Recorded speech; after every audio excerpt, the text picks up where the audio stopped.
us. Hallelujah. Amen. In the presence of the Lord, hallelujah, there is fullness of joy. Amen. That's why we thank God that your worship time is not just here every Sunday. Your worship time is your personal time for the Lord. So, in Luke 9, it says, Then he said to them, Whosoever wants to be his disciple must deny themselves. Last time I heard from the level new baby from the Lord, and then become Christians and become disciple. Sometimes Christians don't want to become disciple. Maraming trabaho dyan, pastor, pagiging disciple ka. Right? But here, this is the challenge. This is the word of God for us. God wanted you to become level up. Level up natin yung sarili natin. Before, I don't want to stand here in front of some, especially my, what you call this, the speech pattern. Bulol po ako. Diba? But we thank God, wala tayong magagawa pag ang Panginoon Jesus, when Jesus called us. The last time we talked with the pastor, the difficult, if you are a pastor kid, you have a lot of, you could see all the negative things the church have been doing, but we thank God because of the grace of God, hallelujah, because of the love, the fruit of the Lord is the love, joy, peace. You will never entertain the lie of the devil that if you are going to do the ministry for the Lord is it's difficult, likewise. I don't know how to do this. I don't know. All of the alibis, you don't know how. But with the Holy Spirit, hallelujah, teach us to speak boldly. Amen.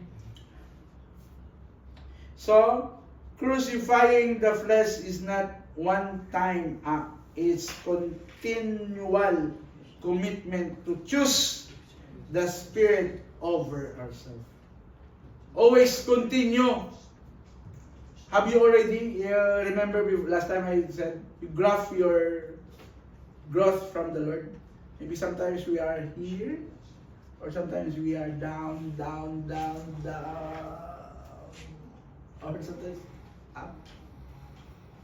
But if we have the Holy Spirit in our life, we always continue to grow and grow and grow. Amen. That's why in the church,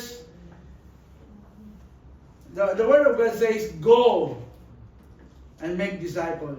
Not just the pastor to go and make disciples, but you look on the neighbor. Yeah, see? Every one of us. Every time we read the Word of God, go, is every one of us. Even you are new, even you are almost 5 years, 10 years, 20 years to the Lord, still, it's not just the pastor to go, but every one of us. Amen. So, last is that marching with the Spirit. Wow. Since we live by the Spirit, let us keep in step with the Spirit. Life in the Spirit is dynamic and directional. I don't know if you feel this sometimes. When you have decision making, and then when you commit sin, what you feel? Guilty. See? Sometimes we thought, I'm not deserving this. But the Holy Spirit is there. Go. 7 times you fall down, you just raise up and walk. Continue to do the will of the Lord. Amen. Sometimes, yung word palagi, the word that they say, masusunog po ako, pastor, pag pumunta ako. Have you heard that kind of word? Because of the sin, because of the unrighteousness. Lo, but Jesus loves us so much. He cares for us so much. So, continue. life in the Spirit is dynamic. Ang saya po magpuri. It's really, I don't know when it's really hard. Even we try it before. We wanted when we first got here in UAE, we wanted just to relax. Lord, what we're going to do in our life, we just wanted to relax.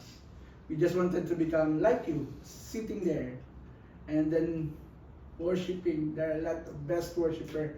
We thank God for our team. Hallelujah.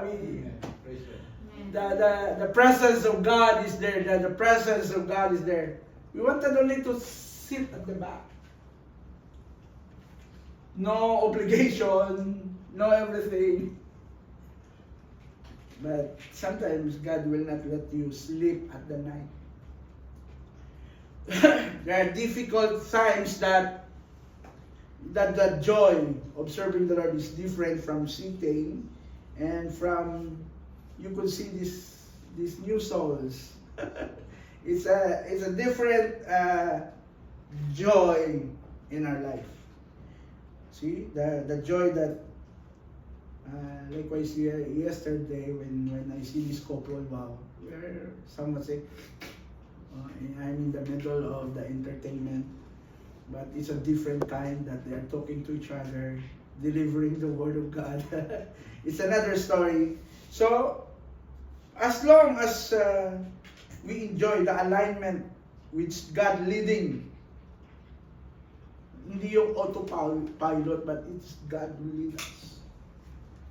We will understand the things. And the Spirit leads us into God's missions. There is nothing God will going to use outside from us, but all of us. You see? Connections. You invite friends. Don't lose hope to invite your friend. At least you invite them. Amen. Either they will come or they will not come, you invite them. One thing that I've learned from what you call this, from the networking before is you need to list down 100 people to become your target. Now, you could list down hundreds of people and start to pray for them. Amen. Amen. Yeah.